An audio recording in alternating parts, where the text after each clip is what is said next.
Pesadelos em Foco. Arthur sempre teve um fascínio pelo macabro, pelo marginalizado, por aquilo que a maioria das pessoas preferia não ver. Sua casa, no limite da cidade, era um santuário de objetos estranhos adquiridos em leilões obscuros e lojas de antiguidades poeirentas. Entre crânios humanos polidos, instrumentos médicos enferrujados de eras passadas e taxidermias bizarras, ele encontrou seu novo tesouro, um conjunto de 5 máscaras rituais e alguns fetiches toscamente esculpidos, comprados de um negociante que alegava tê-los trazido de uma tribo isolada e esquecida pelo tempo. As peças eram de madeira escura, osso e algo que parecia couro ressecado. Tinham olhos vazios ou preenchidos com dentes de animal, bocas escancaradas em gritos silenciosos ou sorrisos retorcidos. A sensação que emanava delas não era apenas de antiguidade, mas de uma profunda e suja malevolência. Exibiu-as com orgulho na parede principal de sua sala, acima de uma pilha de livros sobre práticas ocultistas. Nos dias seguintes, a casa pareceu mudar. O ar ficou mais denso, impregnado por um cheiro que Arthur não conseguia identificar, algo entre terra revolvida, metal velho e carne estragada. As moscas, antes raras, multiplicaram-se, unindo preguiçosamente em torno dos objetos antes de caírem mortas no chão. As plantas que ele mantinha em vasos murcharam e apodreceram em questão de horas. Arthur sentia uma coceira persistente sob a pele, que se espalhava como um formigamento frio por todo o corpo, especialmente quando estava perto das máscaras. Ele tentou mostrar sua nova aquisição para sua irmã, Clara, a única familiar que ainda mantinha contato regular. Ela chegou, olhou para as máscaras penduradas e uma palidez mortal cobriu seu rosto. Ela não disse nada sobre as peças, mas pediu para ir embora quase imediatamente, citando uma dor de cabeça súbita. Nunca mais atendeu seus telefonemas. Seus poucos amigos pararam de visitá-lo, inventando desculpas esfarrapadas. Arthur estava se isolando, mas não por escolha própria. Sentia que algo repelia, algo que vinha dele, ou que o cobria como um manto invisível. A coceira evoluiu para uma dor surda, como se pequenos insetos estivessem rastejando sob sua epiderme. Olhando no espelho, ele notou mudanças sutis, mas perturbadoras. Pequenas manchas escuras, parecidas com escamas, apareciam em seus braços e pescoço. Sua pele parecia mais áspera, menos viva. Os olhos estavam injetados de sangue fundos, e as linhas de expressão em seu rosto se aprofundaram, dando-lhe uma aparência de cansaço extremo e sofrimento.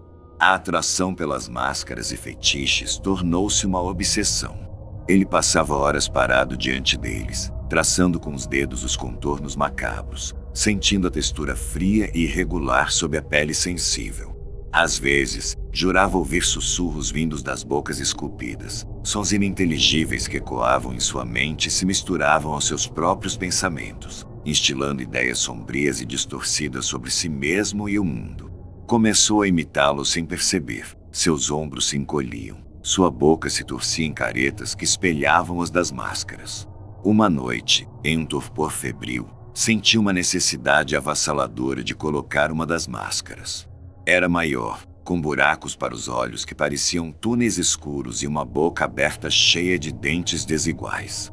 Ao tentar encaixá-la em seu rosto, sentiu uma dor aguda, como se ela estivesse se fundindo com sua pele. Recuou com um grito, mas a sensação permaneceu, a sensação de que algo estava aderindo a ele, de que uma segunda pele, dura e inexpressiva, estava crescendo sobre a sua. Nos dias que se seguiram, o espelho se tornou seu maior inimigo. Sua reflexão era distorcida, quase alienígena. As manchas e escamas cobriam grande parte do corpo. Seus dedos pareciam inchar e retorcer-se. A dor sob a pele era constante, um inferno silencioso. Ele se sentia menos humano a cada hora que passava, mais próximo da madeira morta e do osso seco dos objetos que o consumiam. A fome e a sede diminuíram, substituídas por uma lassidão constante e a necessidade de apenas permanecer perto das máscaras, como um satélite preso à órbita de um sol negro. Seu fim foi descoberto dias depois, quando o cheiro insuportável vindo da casa alertou os vizinhos, que chamaram a polícia. Encontraram Arthur na sala, caído diante das máscaras na parede. Mas não era simplesmente o corpo de Arthur. Ele estava em um estado grotesco de deterioração, mas o mais macabro era a forma como sua pele e carne pareciam estar se fundindo com um assoalho de madeira, como se estivesse sendo absorvido, ou talvez brotando de dentro, como uma raiz doentia e distorcida. Uma das máscaras, a maior, havia caído da parede e estava próxima à sua cabeça, os olhos vazios encarando o teto. A expressão em seu rosto, naquilo que restava dele, não era de medo, mas de um alívio aterrorizante, como se a transformação, por mais horrível que fosse, finalmente tivesse acabado. Os objetos permaneceram intocados, imóveis, esperando silenciosamente pelo próximo incauto colecionador a cruzar seu caminho. A tragédia de Arthur não foi apenas o fim da sua vida, mas a perda completa de sua humanidade, reduzida a uma extensão macabra de sua própria coleção amaldiçoada. A casa nova no bairro antigo de Santa Clara parecia um refúgio. Clara e Daniel a compraram com a promessa de recomeço, de ar puro longe da cidade frenética que esmagava seus espíritos. A arquitetura era charmosa, os jardins vastos e um tanto selvagens. O preço, incrivelmente baixo. O corretor mencionou rapidamente que a família anterior se mudará abruptamente, mas Clara e Daniel, inebriados pelo potencial, mal prestaram atenção aos detalhes. Apenas assinaram. Nos primeiros dias, a euforia da mudança mascarou a estranheza. Caixa após caixa, desfaziam a vida antiga, empacotando-a na nova. Foi no sótão empoeirado, esquecido sob uma lona de plástico grossa e coberto por teias de aranha ancestrais, que encontraram um objeto peculiar. Não era um móvel, nem uma lembrança. Era um pequeno boneco de madeira escura, esculpido de forma rudimentar, mas com detalhes perturbadores. Olhos de vidro de um amarelo doentio e uma boca torcida em um sorriso que parecia mais uma careta de agonia.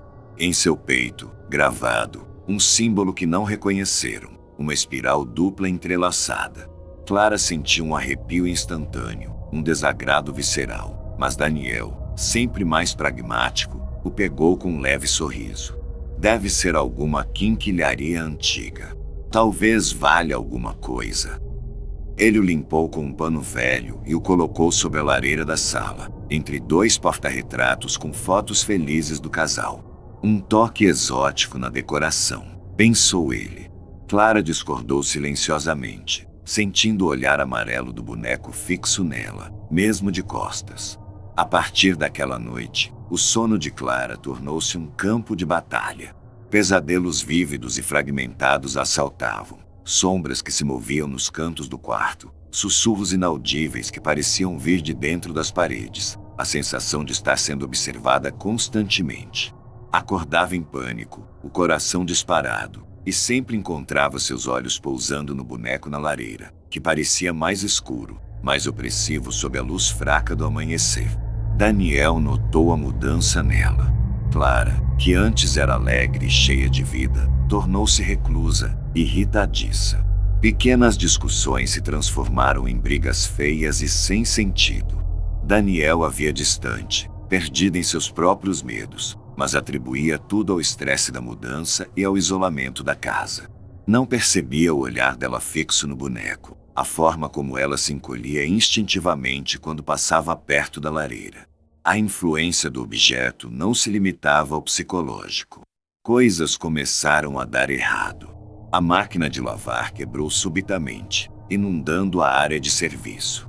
As luzes piscavam sem motivo, às vezes apagando-se completamente por longos períodos, deixando a casa na escuridão gélida. Riscados inexplicáveis apareceram nas paredes. O gato da vizinha, que antes adorava vir à casa, passou a evitar o jardim deles, miando de forma estridente e arrepiada sempre que se aproximava. A paranoia de Clara crescia. Ela tinha a sensação de que a casa respirava, que as paredes se fechavam sobre ela. Começou a acreditar que o boneco era o centro de tudo, que sua presença atraía uma escuridão que se infiltrava em sua vida. Tentou convencer Daniel a se livrar dele, a jogá-lo fora, queimá-lo. Ele riu, descrente, chamando seus medos de superstição boba. Essa recusa criou um abismo entre eles, um ressentimento silencioso que se somava à atmosfera pesada da casa. Uma tarde, enquanto Daniel estava no trabalho, Clara decidiu que não podia mais suportar. Pegou o boneco da lareira. Ao toque, sentiu uma frieza sobrenatural e uma vibração estranha, como se o objeto estivesse vivo sob seus dedos. Os olhos de vidro pareciam brilhar com uma luz interna fraca. Sentiu uma resistência, uma voz sutil em sua mente tentando dissuadi-la, mas a necessidade de se livrar dele era avassaladora. Levou-o para o quintal dos fundos, determinada a incendiá-lo. Enquanto procurava fósforos no galpão, ouviu um barulho alto vindo de dentro da casa, o som de algo pesado caindo seguido por um estrondo de vidro quebrando. Seu coração gelou.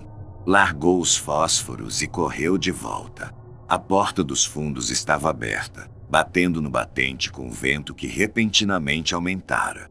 Entrou na sala e parou abruptamente, sufocada pelo cheiro de gás. A lareira estava fria e vazia, mas o grande espelho sobre ela, que refletia a sala inteira, estava estraçalhado. E no chão, em meio aos cacos brilhantes, jazia Daniel, inerte, com a cabeça ensanguentada. A cena era surreal. Um quadro de tragédia instantânea moldurado pelo reflexo distorcido da sala nos pedaços de vidro. Clara gritou, um som primal de dor e horror que ecoou pelas paredes silenciosas. Correu para Daniel, ajoelhando-se ao lado dele. Seus dedos tremiam enquanto tentava encontrar um pulso, mas a pele dele estava fria. Sua visão embaçava com as lágrimas e o pânico. Só então, no canto de seu olho, ela viu um movimento. Voltou-se lentamente. Na soleira da porta dos fundos, onde ela o deixara momentaneamente, o pequeno boneco de madeira estava ali, os olhos amarelos fixos nela. E o sorriso esculpido em sua face parecia agora ter se alargado, uma expressão de deleite cruel e silencioso diante da cena que se desdobrava. Clara sentiu uma onda de pânico puro, uma certeza fria e avassaladora de que não fora um acidente. O boneco, aquele objeto inofensivo aos olhos de Daniel, era a raiz da escuridão, e agora, seu sorriso parecia dizer que a casa e Clara pertenciam a ele. O terror não estava apenas nos pesadelos. Havia se tornado realidade, indissociável do ar que ela respirava, gravado na memória junto com a imagem do boneco e do corpo imóvel de Daniel. A tragédia estava completa. E a escuridão na casa de Santa Clara havia encontrado um lar permanente. Sempre fui um cara dos vinis. Não pelos graves pesados ou pelo som cristalino, mas pela nostalgia, pelo ritual de tirar o disco da capa, limpar a agulha, o chiado antes da música começar. Passo horas em sebos empoeirados, caçando raridades, joias esquecidas. Foi em um desses lugares, um labirinto de plástico e papelão no centro velho da cidade, que encontrei a caixa. Velha, suja, etiquetada apenas como diversos, doação. Dentro, uma pilha de LPs de jazz e bossa nova, alguns clássicos desgastados. Mas no fundo, debaixo de tudo, havia um disco diferente. Não tinha capa. O vinil era pesado, de um preto tão opaco que parecia absorver a luz. No rótulo, nenhum nome de artista, título ou selo. Apenas um símbolo rabiscado à mão em uma tinta vermelha desbotada, uma espécie de olho estilizado dentro de um círculo. Levei a caixa toda para casa, mais pela curiosidade do disco sem identificação do que pelos outros. À noite, depois que Ana foi dormir, peguei o vinil misterioso. Coloquei-o no meu toca-discos vintage, limpei a agulha e a posicionei com cuidado. O chiado usual apareceu, mas era diferente. Mais áspero, irregular. Tirei o volume. Silêncio. Quase completo. Havia um som, sim, mas era baixo, estranho. Parecia o som de algo se arrastando no fundo de um túnel, misturado com um sussurro quase inaudível. Franzi a testa, ajustei o equilíbrio. Nada. Era só aquilo. Deixei tocar por alguns minutos, intrigado, antes de desistir. Devia ser algum erro de prensagem ou um disco com defeito. Guardei-o na estante, entre meus LPs favoritos. Os problemas começaram sutilmente. A insônia. Antes, eu dormia como uma pedra. Agora, ficava deitado na cama por horas, ouvindo. Não Ana respirando ou os barulhos normais da casa. Eu ouvia o chiado do vinil, mesmo com o toca-discos desligado, mesmo no silêncio do quarto. Era baixo, constante, um irritante zumbido no fundo da minha audição. Comecei a ficar irritado, cansado. Pequenas coisas me tiravam do sério. Ana notou. Perguntou se eu estava estressado com o trabalho. Eu menti, dizendo que sim. Como explicar que eu estava sendo assombrado pelo som de um disco mudo? O chiado não parou. Piorou. Ele se misturou com outros sons. Cliques rítmicos, como dedos batendo em madeira. Sussurros que pareciam vir do canto da sala, da cozinha, do corredor. Eu me virava bruscamente, acendia as luzes. Nada. Só eu, no meio da noite, ouvindo vozes que não existiam. Tentei me livrar do disco.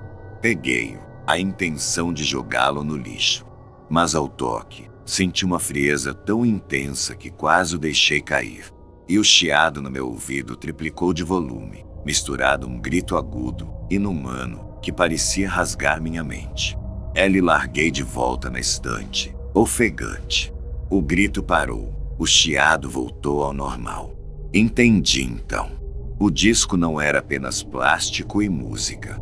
Ele era o centro, a origem.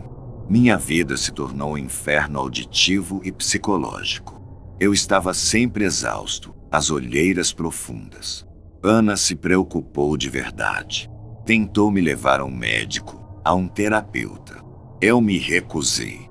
Como dizer a um médico que um disco de vinil estava me enlouquecendo com sons e sussurros?